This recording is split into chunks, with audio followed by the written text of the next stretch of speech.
kari haisra haraga lebak ti yamna no failure oikre habsiti do mayamna khange ba akhoi amana hairu taroi moidi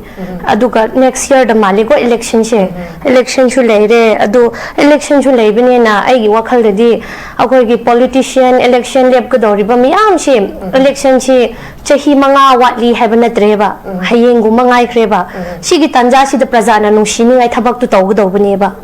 taseng na hayo harati aduga moidi hena prajana yingthi ngai thabak tu taw kreba aduga shumaina tawna shumaina thok khraba matungda amuka election ji hayeng hanchi ki election sida thok khraba imung duna shu thokhali ba mi du vote amuka pigni ba haina ba yada ba lamdam haibu oi khre khoi gi lamdam se nahan hoji ki khoi gi reverend amaga akhoi pastor ani sibadu hoi chume landadi akhoi mapanda oigra manungda oigra landadi mong phawshu khuthana di haibani adubu reverend du shu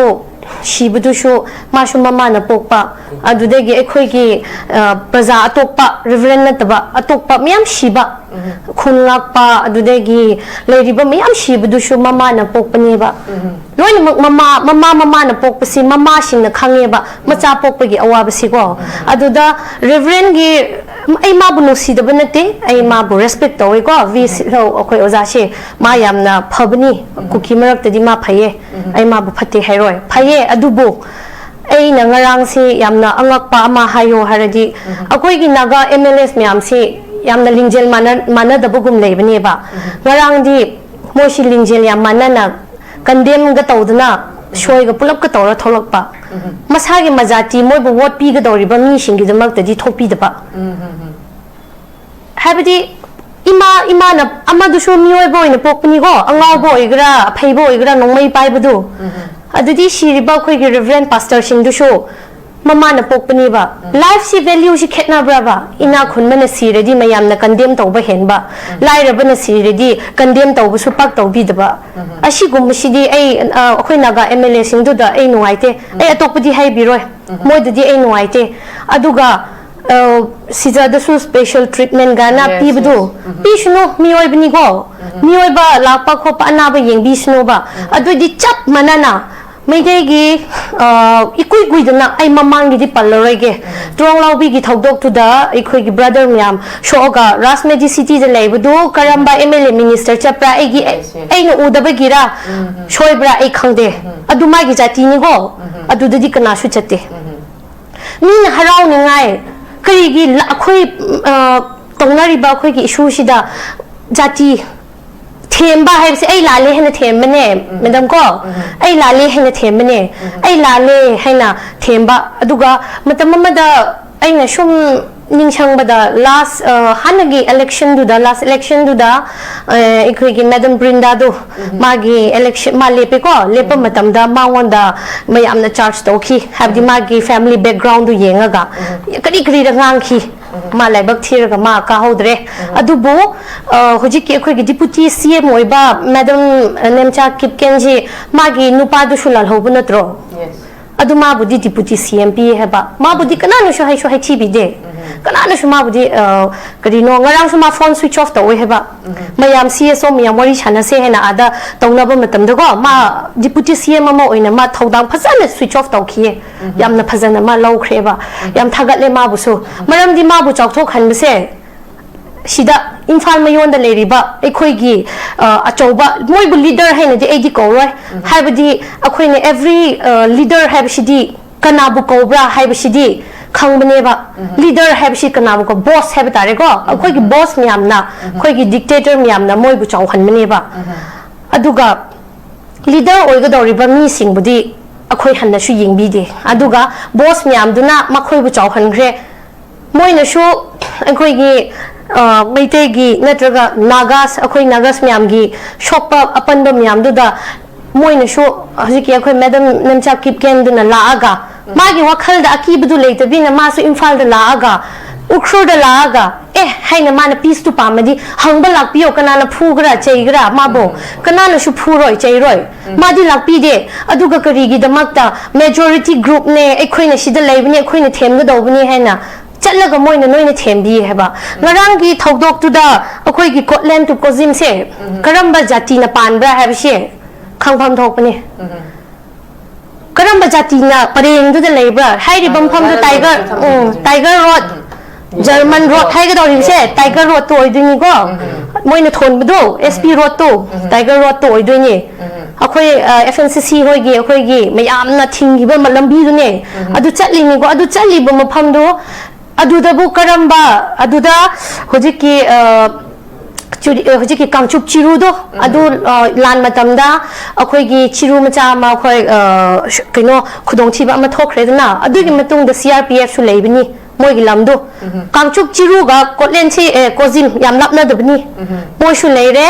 अदुदगी हाइरिबा Kangchup चिरो रोमसिदको मोइगी tiger की लेफमसु लेबिनी नहान इरेंग गिदा थोखिबा थौदोक अमा लाक्ट्रा इरेंग की chairman ओंदा tiger ना phone दौरगा हाइना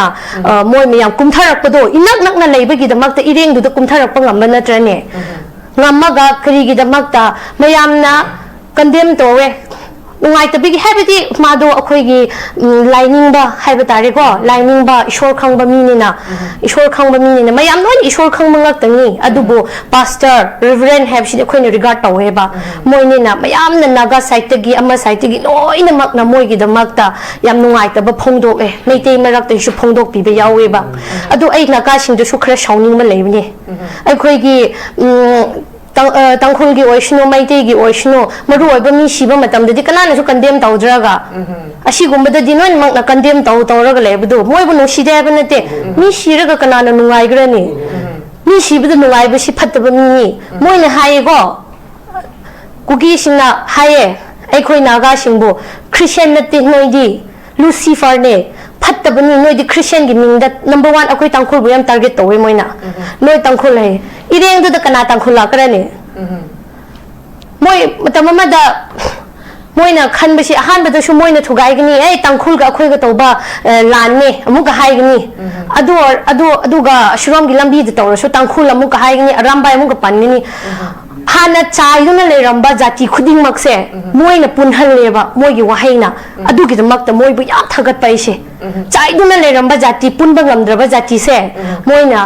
पुनहलेबा अखोइबु अदुगिदमक्ता याम थगतले अदु मोइदि Christian ने हाय अदुदि Christian गी दसु अमा लेबनि बाइबल गी को शास्त्र द यावबनि मैथ्यू 5 की 43 to 48 किदा लव योर एनिमी हाइबनेबा अदुगा pray for those who persecute you हाइबनेबा नोन फत्तबा तौबा मीदुदा प्रार्थना तौबियु नुसियो हायगो होय फारे रेवरेंड गा अखोइगी ओजा होमदु सिख्रेदि लंबीदा क्रिश्चियन मोइदि गरिगी लंबीदा क्रिश्चियन असेंबा मोइदि गरिगी लव योर एनिमी हायरगा मोइदि गरिगी अखोइगी मीदु हॉस्टेज ओइना फारा पुब्रने अदु ओइदि बाइबल की हायो है खंग तौब पाप का खंग बिना तौब पाप से खंग तौब पाप सिने नोरोक चंबसे होय अखोइदी तंखुल होइसी अदुगा नागा अतोप अखोय अतोपसिदी क्रिश्चियन नत्रे है यारे लौजरगेबा क्रिश्चियन ओइरिबा यामना रिलीजियस ओइरिबा मोइदि करिगिदमक्ता पास्टर अनि दुने ओजा पास्टर अनि ने अखोय रेवरेंड दुने मोइ सिख्रेको सिख्रबा मतुंगदि करिगी लंबी द मोइना अखोयगी मिसिंदो हॉस्टेज ओइना थम्ब्राबा अहानबा मोइना होबनि दो मतुंगदा नागासिंगना तौरकनि अदुगा अखोयगी ब्रदर तरुप तो हुजिक फौ थादोक पिद्रे अदु थादोक पिद्रबा अखोय ब्रदर सिंदो होइना मोइना एक्सचेंज तौना से हेरदि यार नते अदु ऐना याम लकपा मना उख्रोदा मी अनि हाले विंगर दु अमुक हाइजेक तौवे करीनो मोइगे सिगी मोइगे सिस्टम से भाव तादे फासे पिनी फासे दि अखोइ सु नोइसु सिदा फम्बा मिसु लाइ लाइना फाबा ngamने अदु फत्तब से अखोइरा मोइरा मी हॉस्टेज तौबदि मोइने हेले अदुदा सीआरपीएफ सु लेये अदुदगी हुजिक मखन हाइबा लमदुददी 57 डिवीजन गी कैनो सु लेबनी हुजिक नुपी मियाम मी दु सिगरा हिंगरा पुथोक्तु फाव अखोइ नुंदां चुप फमगनी हेना अखोइ लेंगमैगी लेरिबा एरिया दुगी मयाम दु ꯑꯩꯈꯣꯏꯒꯤ ꯃꯦꯔꯥ ꯄꯥꯏꯕꯤ ꯍꯥꯏꯕ ꯇꯥꯔꯦꯀꯣ ꯁꯣꯁꯥꯏꯇꯤ ꯃꯌꯥꯝꯅ ꯐꯝꯃꯒ ꯂꯩꯔꯦꯕ ꯑꯗꯨꯒꯤ ꯐꯝꯃꯤꯕꯁꯤꯡꯗꯨ ꯊꯕꯛ ꯂꯩꯇꯕꯒꯤ ꯐꯝꯕ꯭ꯔꯥ ꯍꯥꯏꯕ ꯃꯆꯥꯁꯤꯡꯗꯨ ꯅꯨꯡꯁꯤꯕ ꯃꯆꯤꯟ ꯃꯅꯥꯎꯁꯤꯡꯗꯨ ꯅꯨꯡꯁꯤꯕꯒꯤ ꯐꯝꯕꯅꯦꯕꯀꯣ ꯑꯗꯣ ꯑꯩꯈꯣꯏꯒꯤ ꯁꯤꯁꯇꯦꯝ ꯌꯥꯝ ꯁꯣꯏꯈ꯭ꯔꯦ ꯍꯥꯏꯔꯁꯨ ꯁꯦꯝꯅꯤꯡꯉꯥꯏ ꯃꯤꯁꯨ ꯂꯩꯇꯦ ꯁꯦꯝꯕꯤꯒꯦ ꯍꯥꯏꯅ ꯂꯥꯛꯄ ꯃꯤꯉꯣꯟꯗꯁꯨ ꯃꯣꯏꯅ ꯇꯥꯟꯊꯣꯛꯀꯅꯤ ꯑꯩꯗꯤ ꯁꯦꯡꯅ ꯍꯥꯏꯔꯒ ꯌꯥꯝ ꯑꯗꯨꯝ yamna nuai da shi go yamna sentiment yam hanjan shokhan khre moy adu bo ekhoi aidi haibi ge have ne go bible da shama lebne phaulo ri phau singo cheng lo ri cheng singo adu ga khoi naga haiba jati se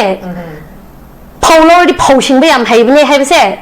hai ba jati sing do na gyan ta bi ga do ni maram di moi Christian asheng mne haire ko adu oraga di Christian asheng ba oibi riba khoi gi ichil naw sing du na gyan ta biro Matthew 5 ki 43 to 48 phau du paraga love your enemy hebni go adu du moi na nusi bangam da khoi di nusi de khoi Christian natre Christian asheng ba moi du adu gyan ta bio haina ai si haire ga